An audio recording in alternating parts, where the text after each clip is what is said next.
നമസ്കാരം. ഇന്നത്തെ എൻ്റെ വിഷയം ഒരു ബാക്ടീരിയയായ ബാസില്ലസ് സബ്റ്റിലിസ് എന്നതിനെക്കുറിച്ചാണ്. ഞാനൊരു ചോദ്യം ചോദിച്ചു തുടങ്ങാം. നമുക്കറിയാം, ഈ നമ്മുടെ സംസ്ഥാനങ്ങളെല്ലാം ദേശീയ മൃഗം, ദേശീയ പക്ഷി, ദേശീയ ഫ്രൂട്ട് എന്നിങ്ങനെയുള്ള കാര്യങ്ങളാണ് നമ്മൾ ആക്കി വരുന്നത്. എന്നാൽ നമ്മൾ ഈയിടെ നമ്മൾ കേട്ടതാണ് നമ്മൾ കേരളം ദേശീയ മൈക്രോ ഓർഗാനിസത്തിനെ നമ്മൾ പ്രഖ്യാപിച്ചതായി. അത് വേറൊന്നും തന്നെയല്ല, അത് ഈ ബാസില്ലസ് സബ്റ്റിലി തന്നെയാണ്.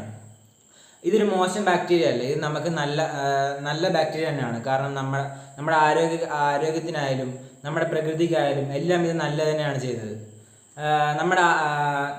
നമുക്കറിയാം, നമ്മുടെ പ്രകൃതി എങ്ങനെയാണ് നല്ലതാക്കുന്നത് പറയുമ്പോൾ നമ്മുടെ മണ്ണിലാണ്. എന്ന് വെച്ചാൽ മണ്ണിൻ്റെ ആരോഗ്യനില കൂട്ടിയാണ് ഇത് നല്ലതാക്കുന്നത്.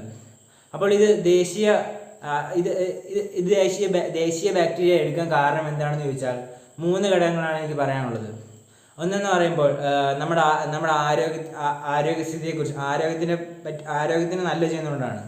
രണ്ടാമത്തേന്ന് പറയുമ്പോൾ നമ്മുടെ മണ്ണിന് നല്ലതാവുന്നതുകൊണ്ടാണ്. മൂന്നാമത്തെ എന്ന് പറയുമ്പോൾ പ്രകൃതിക്ക് മൊത്തത്തിൽ ഇത് നല്ലതാവുന്നു എന്നതുകൊണ്ടാണ്. അപ്പോൾ ഇത് നമ്മുടെ ആരോഗ്യത്തിന് എങ്ങനെ നല്ലതാവുന്നു എന്ന് പറയുകയാണെങ്കിൽ നമുക്കറിയാം, നമ്മുടെ ഉള്ളിൽ കുറേ ബാക്ടീരിയാസ് ഉണ്ട്. അതായത് നല്ല ബാക്ടീരിയാസും മോശം ബാക്ടീരിയാസും. അപ്പോൾ ഇങ്ങനത്തെ നമ്മുടെ വയറ്റിലുള്ള നല്ല ബാക്ടീരിയയാണ് നമ്മുടെ ബാസില്ലസ് സബ്റ്റിലി. അപ്പോൾ ഇതുകൊണ്ട് തന്നെ കൂടാതെ തന്നെ ധാരാളം വേറെയും ഗുണങ്ങളുണ്ട്.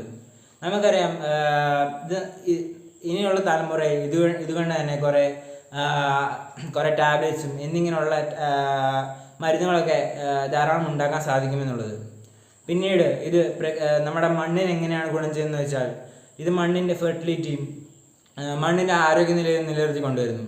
അങ്ങനെ കർഷകർക്ക് ഇത് നല്ലതാണ് ഉണ്ടാക്കുന്നത്. പിന്നെ നമുക്ക് എക്സ്ട്രാ പെസ്റ്റിസൈഡ്സും അതുപോലെയുള്ള ഈ കീടനാശിനികളൊന്നും അടിക്കേണ്ട ആവശ്യം വരുന്നില്ല ഇതുള്ളപ്പോൾ. ഇത് മണ്ണിൻ്റെ ആരോഗ്യനില പൂർണ്ണമായും നിലനിർത്തുന്നതാണ്. ഭാവിയിൽ ഇത് ഉപയോഗിക്കുന്നത് കൊണ്ട് തന്നെ നമുക്ക് ധാരാളം പെസ്റ്റിസൈഡ്സും അതുപോലെ തന്നെയുള്ള മാരകമായ കീടനാശിനികളൊക്കെ നമുക്ക് ഒഴിവാക്കാൻ സാധിക്കുന്നതാണ്.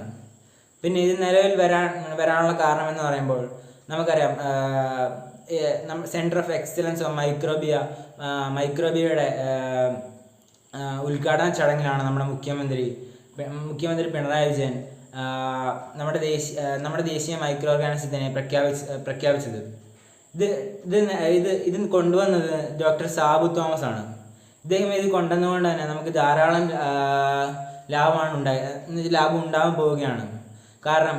കാരണം എന്താണെന്ന് വെച്ചാൽ നമുക്ക് അറിയാം, ഇനിയും ഇത് വന്നുകൊണ്ട് തന്നെ ഇതിൻ്റെ ഉദ്ഘാടനം കഴിഞ്ഞുകൊണ്ട് തന്നെ ധാരാളം വേറെ മൈക്രോ ഓർഗാനിസത്തിനെയും പിന്നെ അതുകൂടാതെ തന്നെ ഈ മൈക്രോ ഓർഗാനിസം എന്തിനൊക്കെയാണ് കൂടുതൽ ഉപയോഗിക്കുക എന്നുള്ളതിനെക്കുറിച്ചൊക്കെ നമുക്ക് പഠിക്കാനും കണ്ടുപിടിക്കാൻ സാധിക്കുന്നതാണ്.